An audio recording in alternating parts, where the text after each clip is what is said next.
இந்த கதை லோகேஷ் முதலாவது வந்து சொன்னப்பே வந்து ஒரு ஸ்ட்ரைக்கிங்காக இருந்துச்சு.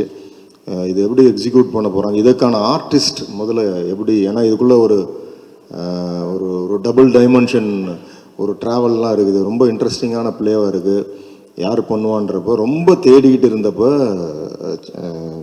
நவீன் சந்திரா உண்மையிலுமே நான் படம் பார்த்துட்டேன். ஒரு ரொம்ப இப்போ இன்னைக்கு சமகாலத்தில் அந்த கேரக்டரை ஹோல்டு பண்ணி ஒவ்வொரு ஃப்ரேமும் அந்த ஸ்டோரிக்குள்ளே வச்சிருக்கிற சில நடிகர்கள் தான் இருக்காங்க. அந்த வரிசையில் நவீன் சந்திரா கண்டிப்பாக வருவாப்புல. ஏன்னா ரொம்ப அழகாக பண்ணியிருந்தாப்புல. அது கொஞ்சம் மிஸ் ஆனாலும் அது நமக்கு அதோட ஜெல்லை பார்க்க முடியாது. அதே மாதிரி அதை நடித்த எல்லாருமே நடிகைகள், இப்போ ரே ஆகட்டும், அவங்க சகோதரி அண்டு அபிராமி மேம், இவங்களாம் ரொம்ப அழகாக அந்த கேரக்டரை ஹோல்ட் பண்ணி அழகாக பண்ணியிருந்தாங்க. இன்னொன்று, இந்த படத்தோட உண்மையிலுமே எனக்கு வந்து மைண்டில் எனக்கு முதல் நிறுத்தினது வந்து கார்த்திகோட ஒளிப்பதிவு. ரொம்ப ரொம்ப அழகாக பண்ணியிருந்தாங்க. ஏன்னா இந்த மாதிரி ஃபிலிம்ஸ் வந்து அந்த லைட் மூடு ரொம்ப முக்கியம். அது என்ன மாதிரி அந்த அந்த every shot as a purpose, அந்த லைட்டோட லென்ஸோட பர்பஸ் ரொம்ப முக்கியம், அது லைட்டோட பர்பஸ் ரொம்ப முக்கியம். அதை ரொம்ப உணர்ந்து அழகாக பண்ணியிருந்தாப்புல கார்த்திக். உனக்கு ஒரு பெரிய இடம் இந்த சினிமா உலகம் நிச்சயமாக உனக்கு ஒரு பெரிய இடத்த கொடுக்கும்.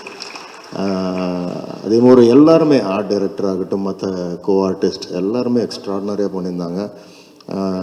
அப்புறம் இமான், அது சொல்லவே வேண்டாம். அவர் சொன்ன மாதிரி அவர் எனக்கு தெரிஞ்சு முதல்ல பண்ணுற ஒரு க்ரைம் த்ரில்லர் ஃபிலிம். ஸோ அது ஒரு பெரிய டிஸ்கஷன் டைரக்டரோட அவருக்கு போச்சு. இது எந்த அளவுக்கு வந்து ரொம்ப நாய்ஸியாக இல்லாமல் மியூசிக்கில் எஃபெக்ட்ஸில் என்னென்ன பண்ண முடியும், அது படம் பார்க்குறப்ப என்னால் உணர முடிஞ்சு. ரொம்ப அழகாக அந்த கதையை வந்து முத்து கோக்குற மாதிரி இசையால் கோத்து அழகாக அந்த இடத்தெல்லாம் ரொம்ப அழகாக எடுத்துகிட்டு போயிருக்காங்க. ஸோ இந்த ஃபிலிம் ரொம்ப அழகாக நேர்த்தியாக வந்திருக்கு. ஸோ இது May 16 அன்னைக்கு உங்கள் கைக்கு வரப்போ நிச்சயமாக அதற்கான ஒரு அங்கீகாரத்தை ஆடியன்ஸ் கொடுப்பாங்கன்ற நம்பிக்கை இருக்குது. ப்ரெஸ் அண்ட் மீடியா, நீங்கள் இந்த மாதிரி சின்ன சின்ன ஃபிலிம்ஸ் எல்லாம் கொண்டு போய் சேர்க்கறதுக்கு ஒரு பெரிய என்கரேஜ்மெண்ட்டாக இருப்பீங்க.